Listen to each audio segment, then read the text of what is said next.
محترم حاضرین کرام، برادران ملت اسلامیہ، عزیزان گرامی،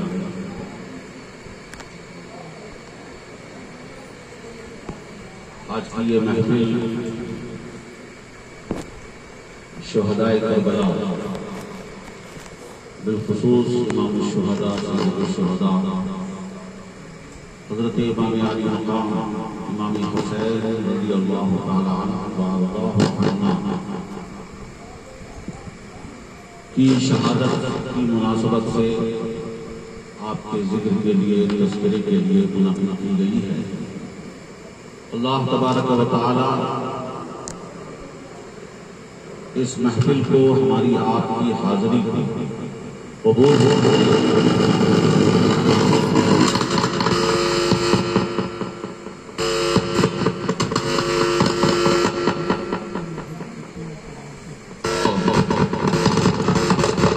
حضرت امام حسین رضی اللہ تعالی عنہ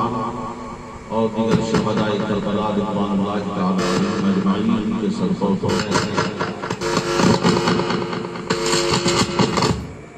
ہم سب کو دین، ایمان کی سلامتی عطا فرمائے اور حق کی راہ پر چلنے کی توفیق عطا فرمائے۔ آمین۔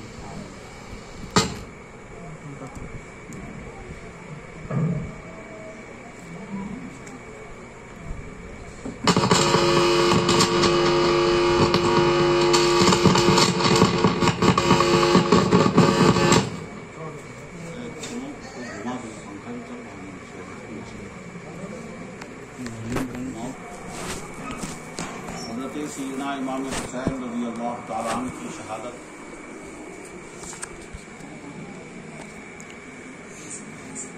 کے سلسلے میں کچھ گفتگو کرنے سے پہلے عقیدت و محبت کے ساتھ بارگاہ رسالت و آل رسالت میں درود پاک کا نذرانہ پیش کر لیں۔ اللہم صلی علی آل سیدنا و مولانا محمد وعلی آلہ وسلم۔ صلی علیہ الصلاۃ والسلام علیک یا حبیبی یا رسول اللہ صلی اللہ تعالی علیہ وسلم۔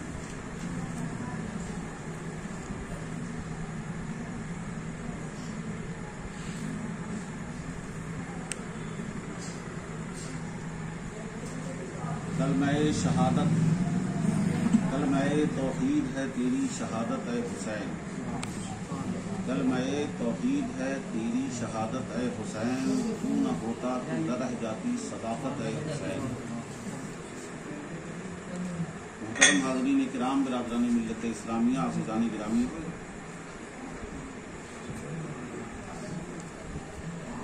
حضرت امام حسین رضی اللہ تعالیٰ عنہ کی شہادت اور اس کا شہادت کا پس منظر اور اس شہادت کے بے شمار اسرار اور معارف کا ذکر کسی بھی ایک محفل میں ممکن نہیں ہے۔ آیہ کریمہ کی تلاوت کا شرف میں نے حاصل کیا ہے۔ اللہ تبارک و تعالی ارشاد فرماتا ہے، وَلَا تَقُولُوا لِمَنْ يُقْتَلُ فِي سَبِيلِ اللَّهِ أَمْوَاتٌ بل احیاء ولکن لا تشعرون۔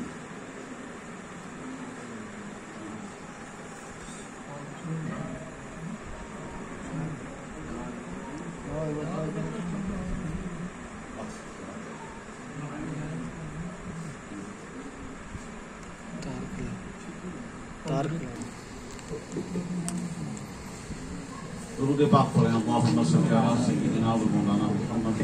وعلی آل سیدنا و مولانا محمد وبارک وسلم۔ صلو علیہ الصلاۃ والسلام علیک یا حبیبی یا رسول اللہ صلی اللہ علیہ وسلم۔ قرآن مقدس میں اللہ تبارک و تعالی ارشاد فرماتا ہے، اور تم مت کہو جو اللہ کی راہ میں قتل کیے گئے ان کو مردہ، ان کو مردے مت بولو، بل احیاء، بلکہ وہ زندے ہیں، ولکن لا تشعرون، لیکن ان کی زندگی کو تم سمجھ نہیں سکتے۔ تم نے جسے زندگی سمجھا ہے اس پیمانے پر ان کی زندگی کو ہم اور آپ نہیں سمجھ سکتے۔ حاضرین محترم، یہی وہ قرآن کا ارشاد ہے اور اعلان ہے جس نے غزوہ بدر سے لے کر کربلا تک، غزوہ بدر جو پہلی صدی ہجری میں واقع ہوا، جس کے بارے میں آپ نے سنا ہوگا،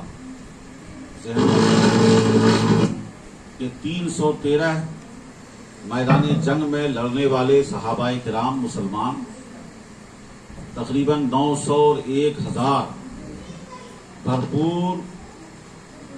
ہتھیار سے لیس کفار و مشرکین سے ٹکرا گئے، اور پھر اس وقت سے جب معاملہ شروع ہوا تو میدان کربلا تک بھی وہی منظر آتا کہ تعداد کی کمی، تیاریوں میں کمزوری، ہتھیار کی کمی، اور اسی کے ساتھ وسائل کی کمی، ان ساری کمیوں کا مسلمانوں نے کبھی بھی لحاظ نہیں کیا ہے۔ جو مسلمان، جو مومن دین کے کاز کے لیے اور دین کے مشن پر جب میدان میں نکلے تو انہوں نے کبھی بھی ان چیزوں کی کمی اور کمزوری کا احساس نہیں کیا، اور تاریخ گواہ ہے کہ میدان احد میں ایک چھوٹی سی چوک اور غلطی کی وجہ سے جو مسلمانوں کا نقصان ہوا، اس کے علاوہ کبھی بھی مخلصانہ دین کے لیے لڑنے والے کو اللہ تعالیٰ نے کبھی شکست کا اور ہزیمت کا منہ نہیں دیکھنے دیا۔ ہماری غلطیاں ہمارے لیے وبال بن جاتی ہیں، لیکن اللہ تبارک و تعالیٰ نے نصرت کا وعدہ فرمایا ہے اور نصرت ہوتی ہے۔ میدان کربلا میں جو مزاج اور جو سوچ، جو فکر اللہ کے رسول صلی اللہ علیہ وسلم نے مکے سے شروع کر کے مدینے تک مومنوں اور مسلمانوں کے دل و دماغ میں راسخ کیا تھا، جمایا تھا، رسول پاک صلی اللہ علیہ وسلم نے اس کا تاریخ انسانیت میں اب تک کا سب سے بڑا مظاہرہ وہ میدان کربلا میں، یعنی تعلیم رسول پاک صلی اللہ علیہ وسلم نے اپنے قول سے، ارشاد سے، تعلیمات سے، سبق سے، درس کے ذریعے جو امت کو سبق دیا تھا،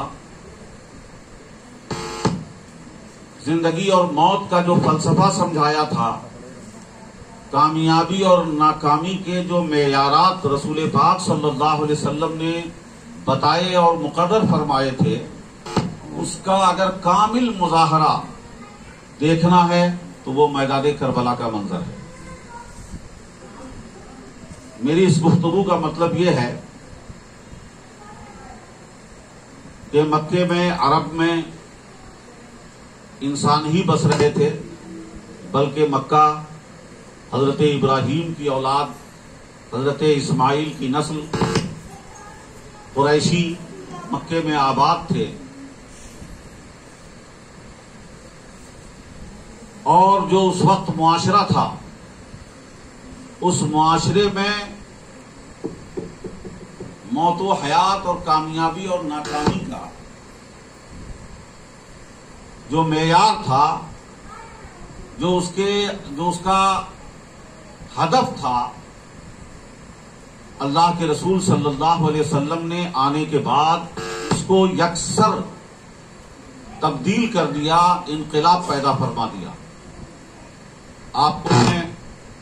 اے بیٹا چھوڑ دو اس کو، چھوڑ نکالو.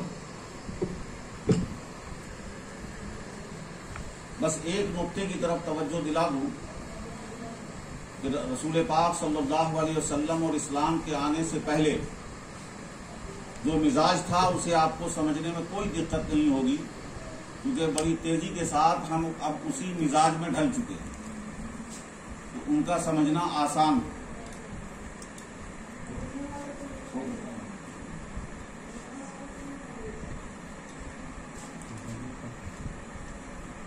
سمجھنا تو مشکل وہ ہوگا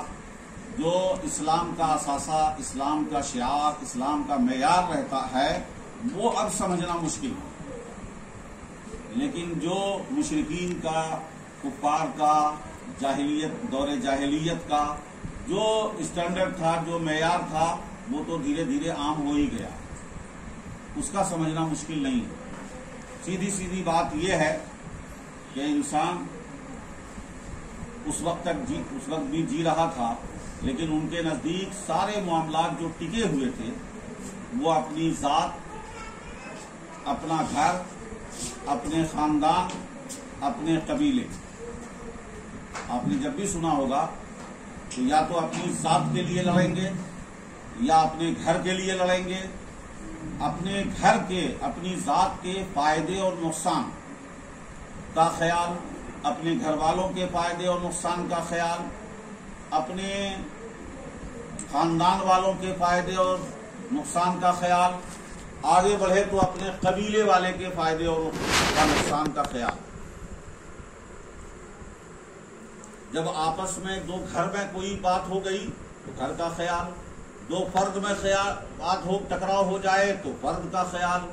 اگر گھرانے میں ہو جائے تو گھرانے کا خیال، قبیلے میں ہو جائے تو اپنے قبیلے کی طرفداری. بس یہی ایک معیار تھا دنیا میں، اپنے ایکشن کا، ری ایکشن کا سارا معیار یہی تھا کہ ہمارا مفاد کیا ہے، ہمارے گھر والوں کا مفاد کیا ہے، آگے بڑھے تو خاندان کا مفاد کیا ہے، قبیلے کا فائدہ کیا ہے. اسی بنیاد پر سارے فیصلے ہوتے تھے. یعنی اپنی عزت، اپنی آبرو، اپنا وقار، اپنا اسٹیٹس، اسی ساری چیزوں کے تحفظ کے لیے اس وقت بھی لڑائیاں ہوتی تھیں، جنگیں ہوتی تھیں، سارے انتظامات ہوتے تھے، اور ساتھ میں اپنی زندگی کو بچانا، اپنی ذات کو بچانا، اپنے گھر والوں کو بچانا. ہم زندہ رہ گئے، ہم تندرست رہے، کھاتے پیتے توانا کاروبار کرتے رہے تو ہم کامیاب ہیں. محترم حاضرین کرام، برادران ملت اسلامیہ، عزیزان گرامی، اللہ کے رسول صلی اللہ علیہ وسلم نے جو آنے کے بعد جو پیغام دیا، شاید میں وہ بات آپ کے ذہن میں اتار سکوں کہ رسول پاک صلی اللہ علیہ وسلم نے فائدے اور نقصان کا معیار ہی بدل دیا، کہ اب فائدے اور نقصان کا خیال جو اللہ پر ایمان لے آئے، رسول اللہ پر ایمان لے آئے، مومن اور مسلمان بن جائے، تو مومن مسلمان ہونے کے بعد اب اس کے فائدے اور نقصان کے معاملے میں سوچ اس کی ذات نہیں ہوگی بلکہ دین ہوگا. اس کا گھر نہیں ہوگا، پہلے اس کا دین ہوگا. اس کا خاندان نہیں ہوگا، پہلے اس کا دین ہوگا. اس کا قبیلہ نہیں دیکھا جائے گا، پہلے اس کا دین دیکھا جائے گا کہ دین کا فائدہ اور نقصان کس میں ہے، اسلام کا فائدہ اور نقصان کس میں ہے، اور اللہ اور اس کے رسول کی رضا حاصل کرنے کے لیے فائدہ اور نقصان کسے کہا جاتا ہے، اس کا خیال کیا جائے گا. اب اسی کے اندر اگر دینی اعتبار سے جو اللہ نے آپ کو حق دیا، رائٹ دیا ہے، اس رائٹ کے لیے آپ اگر لڑتے ہیں تو آپ کو لڑنے کا حق ہے. خاندان کے لیے ہو، گھرانے کے لیے ہو، اپنے گھر کے لیے ہو، اپنی ذات کے لیے ہو. بیچ میں صرف ایک بات عرض کر دوں کہ اللہ کے رسول صلی اللہ علیہ وسلم نے فرمایا کہ کوئی شخص اپنے جان، مال اور عزت کی، جان، مال اور عزت و آبرو کی حفاظت کرتے ہوئے اگر وہ مر جائے، قتل ہو جائے، تو وہ بھی شہید ہے. وہ بھی شہید ہے. یعنی مان لو کسی کے یہاں ڈاکو کا حملہ ہو گیا، کسی نے اٹیک کر دیا، جان پہ اٹیک کر دیا، عزت و آبرو پہ ہاتھ ڈال رہا ہے، ہمارے جان مال پہ ہاتھ ڈال رہا ہے، جان و مال کے تحفظ میں بھی جو مارا گیا وہ بھی اللہ کی راہ میں شہید ہے. وہ شہید ہے اس لیے کہ اس کی حفاظت اس کا حق ہے، اس کی ذمہ داری ہے.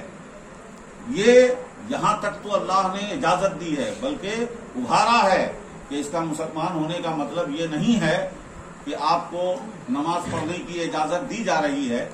روزہ رکھنے کی اجازت ہے، ٹوپی پہننے کی اجازت ہے تو بس آپ رہیے، باقی آپ کی عزت و آبرو کو خاک میں ملا دیا جائے، آپ کے جان مال پر ڈاکے ڈالے جائیں تو آپ سب خاموش رہیں. یہ اسلام نے مزاج نہیں دیا ہے، اس لیے کہ فرد سے ہی ملت کی ترکیب ہوتی ہے، فرد سے ملت قائم ہے اور افراد مل کر ہی ملت بنتے ہیں. اگر افراد کے جان و مال اور عزت و آبرو کی حفاظت نہیں رہے گی تو فرد ہوتے ہوئے پوری جماعت، پوری ملت کی عزت ختم ہو جائے گی، پورے ملت کے جان و مال کو خطرہ لاحق ہو جائے گا. حاضرین محترم، برادران ملت اسلامیہ، عزیزان گرامی، یہاں تک تو اللہ نے، اللہ کے رسول صلی اللہ علیہ وسلم نے اجازت بھی دی ہے، حق بھی دیا ہے اور ذمہ داری بھی دی ہے، لیکن اسی کو سب کچھ نہیں بنا دیا گیا ہے. ایک ہوتا ہے اپنے جان و مال کی حفاظت کے لیے، جان بھی چلی جائے تو آپ شہید ہیں، لیکن صرف جان و مال کا خیال کر کے دین کو پسے پوش ڈال دیتے ہیں. جہاں پہ دین کی بات آئے، آج آپ حالات دیکھیں گے، میں توجہ دلا رہا ہوں کہ آج دنیا کے حالات دھیرے دھیرے ادھر 100 سال کے اندر پوری 20ویں صدی گزر گئی. 20ویں صدی میں اسی مزاج کو پوری دنیا پہ تھوپا گیا ہے کہ آزادی کا نعرہ دے کر سارے لوگوں کو مقید کر دیا گیا. آزادی کے نام پر جو قید کیا گیا ہے اس کو لوگوں نے محسوس نہیں کیا کہ کیسے قید کیا گیا ہے. آزادی دی گئی، کیا آزادی ہے؟ آپ کو کھانے پینے رہنے سب کی آزادی ہے، آپ کو ساری چیزوں کی آزادی ہے، کپڑا پہننے کی آزادی، نماز پڑھنے کی آزادی، روزہ رکھنے کی آزادی، اسی کو آزادی کہتے ہیں. لیکن اگر دین کی بات کی جائے، دین کے مزاج کی بات کی جائے، دین کے نظام کی بات کی جائے، پرسنل آپ نماز پڑھتے رہو کوئی ٹینشن نہیں، آپ مسلمان رہو کوئی ٹینشن نہیں، لیکن دین کا نظام قائم ہو جائے، دینی سوچ پروان چڑھ جائے، دین کی فکر جاری ہو جائے، یہ گوارا نہیں ہے. میں آپ کو بتا دوں کہ جتنی آزادی کے ساتھ انگلینڈ و امریکہ میں، یورپ اور کینیڈا میں، ہالینڈ میں لوگ نمازیں اور ٹوپی سب رکھتے ہیں، کوئی پوری سیکورٹی حاصل ہے، پوری ذمہ داری کے ساتھ، ان کو کوئی چھیڑ نہیں سکتا، پوری آزادی حاصل ہے.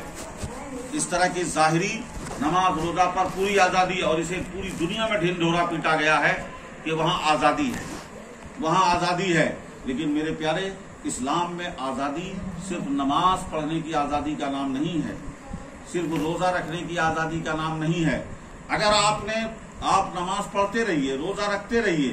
کوئی آپ کو نہیں ٹوکے گا، کوئی پابندی نہیں ہے. لیکن ذرا اگر آپ نے اپنی لڑکی کو باحیا بنانے کی کوشش کی، اپنے گھر کو شرعی طور پہ چلانے کی کوشش کی، اپنے کھانے پینے میں حلال چیزوں کی تلاش کی پابندی شروع کر دی،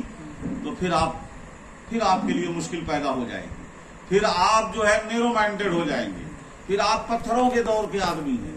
پھر آپ قدامت پسند ہو گئے ہیں. یعنی جہاں اپنے کلچر، تہذیب، دین کے مزاج کو بچانے کی بات ہو، وہاں دنیا کھلبلا جاتی ہے، وہاں اجازت نہیں ہے. بلکہ آپ کو بتا دوں کہ یا وہ یورپ کی بات تو چھوڑیے، اس کی تو پالیٹکس ہی الگ رہی ہے کہ وہ بات میں کچھ اور کر رہا تھا. صرف ایک بات کی طرف توجہ دلا دوں، اس کی دوہری پالیسی یہ رہی ہے کہ اپنے ملک میں ظاہری طور پر امن، امان اور آزادی کو دکھا کر دنیا کو منوا لیا، اور پوری دنیا میں فساد انہوں نے ہی پیدا کیا.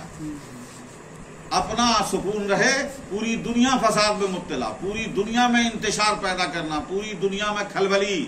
بے چینی پیدا کرنا، قتل و غارت گری کا ماحول پیدا کرنا، سارے وہاں سے کر رہے ہیں. اپنے ملک میں سکون رہے، اپنا ملک بتاتے ہمارے یہاں امن ہے، ہمارے یہاں آزادی ہے، لیکن پوری دنیا میں لوگوں کو بے چین کرنے والے وہی لوگ ہیں. میرے پیارے اللہ کے رسول صلی اللہ علیہ وسلم نے جو مزاج دیا کہ اپنے جان مال عزت و آبرو کی حفاظت کرنا تو حق ہے، لیکن اپنے جان و مال کے اور عزت و آبرو کی حفاظت کرتے ہوئے ان سب پر مقدم دین کی حفاظت ہے، اسلام کی حفاظت ہے۔ اور اسلام اور دین اعمال کا نام نہیں ہے، نظام کا نام ہے، سسٹم کا نام ہے۔ نظام اور سسٹم کے لیے میں آپ کو توجہ دلا دوں کہ اگر حضرت رسول پاک صلی اللہ علیہ وسلم مکے والوں سے صرف یہ سسٹم پر ایک وعدہ معاہدہ کر لیتے کہ تم مجھے صرف نماز پڑھنے دو، باقی کچھ نہیں کروں گا، تو معاملہ طے ہو جاتا،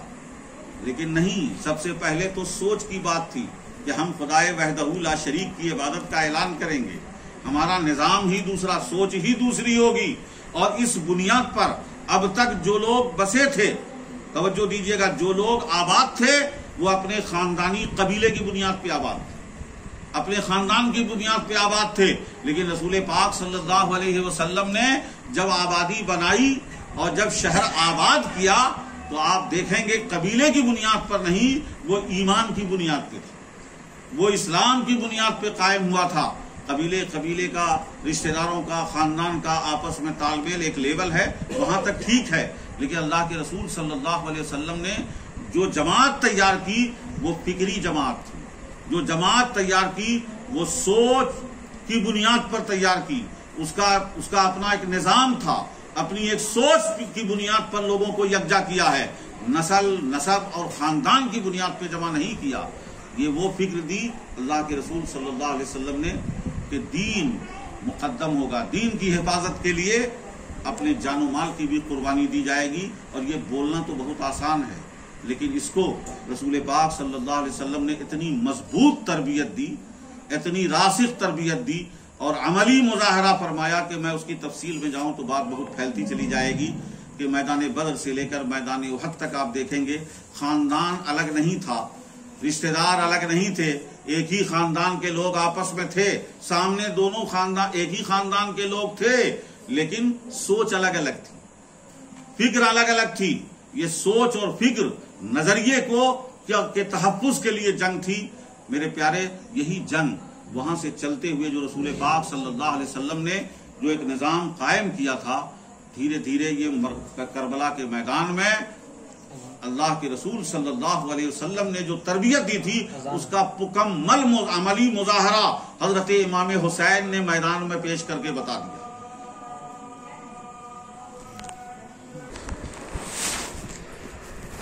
اللہم صلی علی سیدنا مولانا وعلی آل سیدنا مولانا محمد وبارک وسلم صلی علیہ وسلم یا رسول اللہ صلی اللہ علیہ وسلم۔ بات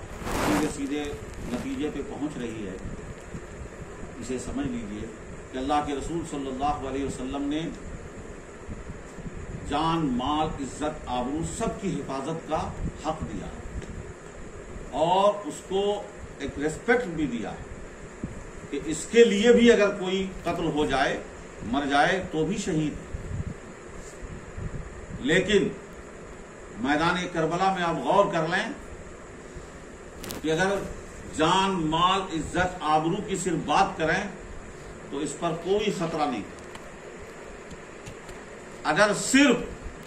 دینی نظریے میں کمپرومائز کر لیتے، اسلامی سوچ میں کمپرومائز کر لیتے، اسلامی اصول پہ کمپرومائز کر لیتے، امام حسین اس پر اڑتے نہیں، ڈٹے نہ رہتے، تو ان کے جان، مال، عزت و آبرو پہ کوئی مسئلہ نہیں تھا، بلکہ سب کو تحفظ ملتا اور بہتر انداز میں تحفظ ملتا۔ آپ جانتے ہیں، اس کو سمجھ سکتے ہیں کہ اگر وہ کمپرومائز کر لیتے اور یزید سے جس طرح کا ڈیمانڈ کرتے، مطالبہ کرتے، ان کے جان کو، مال کو، ان کے اور ان کے اہل خانہ کی عزت و آبرو کا سارا خیال کیا جاتا۔ بلکہ آپ کو پتہ ہونا چاہیے کہ شہادت کے بعد بھی جب اہل بیت کی خواتین دمشق پہنچی ہیں تو یزید کے دربار میں ان کو باضابطہ اہل خانہ میں رکھا گیا۔ راستے میں تو جو ان لوگوں نے بدتمیزیاں کی ہیں، لیکن وہاں جانے کے بعد اندر رکھا گیا ہے۔ اور باضابطہ تعجب کی بات ہے کہ تاریخ میں روایت یہ آئی کہ اب یزید نے دمشق میں اپنے محل کے اندر خواتین کو یہ حکم دیا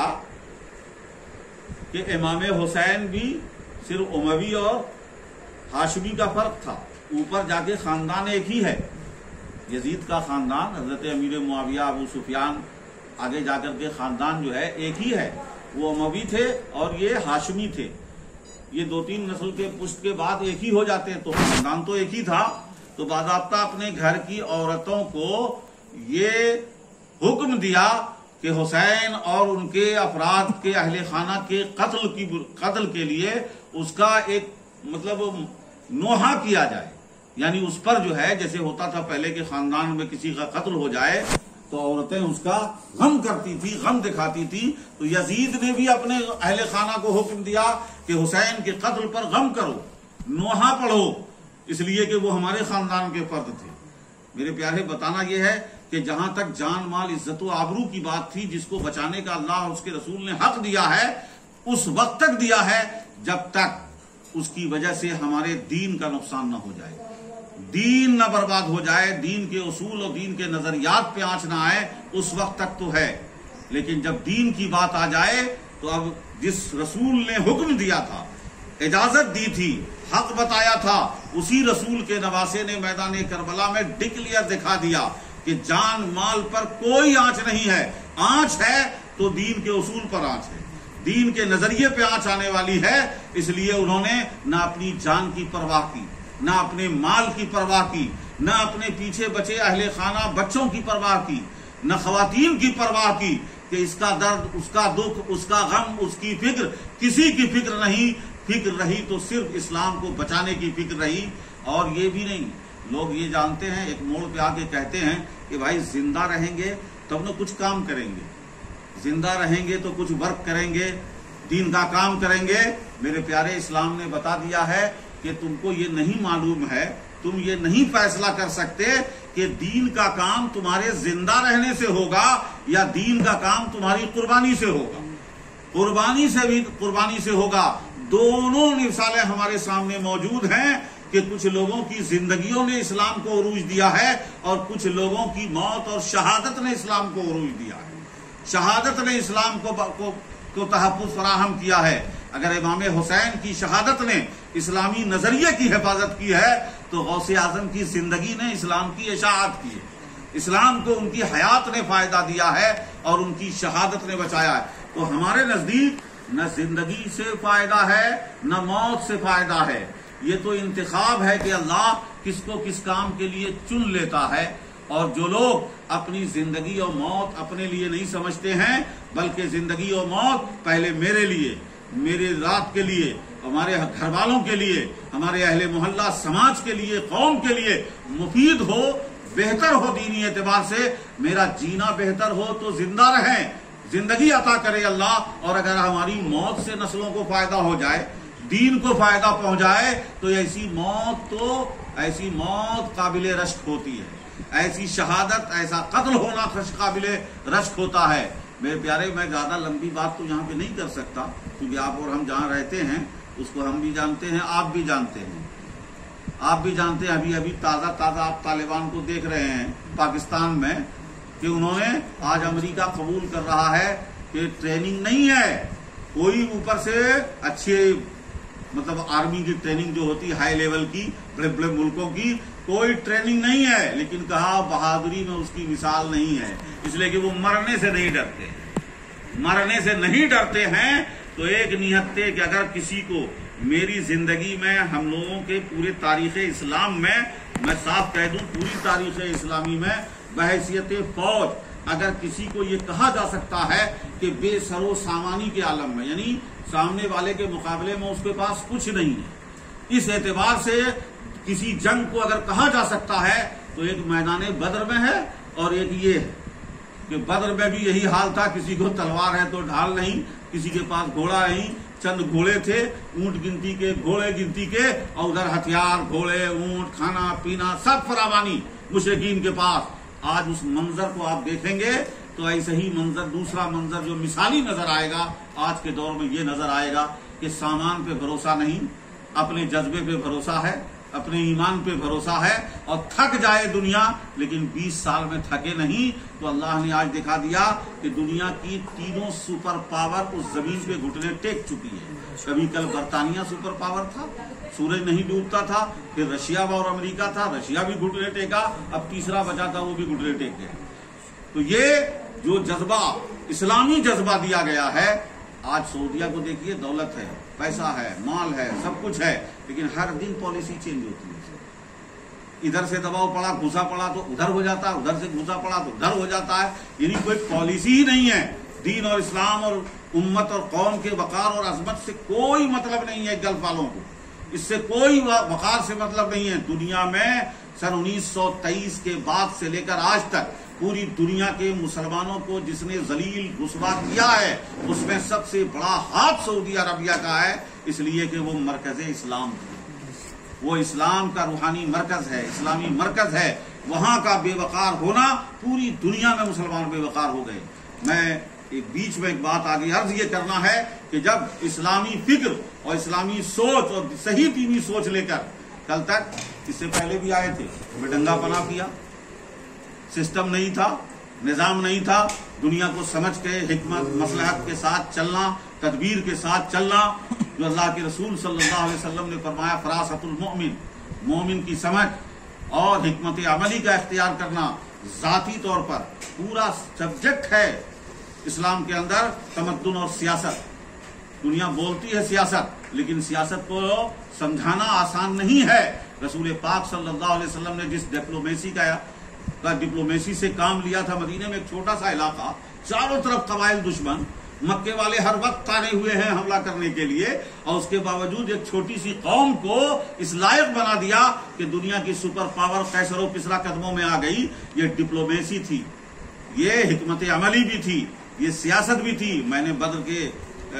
غزوہ بدر کی تقریر کے سلسلے میں عرض کیا تھا، وہ شاید وہ اظہار چینل پہ میں نے ایک بات کہی تھی کہ ایک طرف دنیا کہتی ہے کہ مسلمان مدینے سے ٹکڑیاں بنا کر مکے والوں پر لٹیرے بن کر گئے تھے حملہ کرنے کے لیے، لیکن وہ بیوقوف یہ نہیں سوچتے ہیں کہ جس علاقے میں گئے تھے وہاں تو جگہ جگہ قبائل مشرکین کے آباد تھے، ان پر کیوں نہیں اٹیک کیا،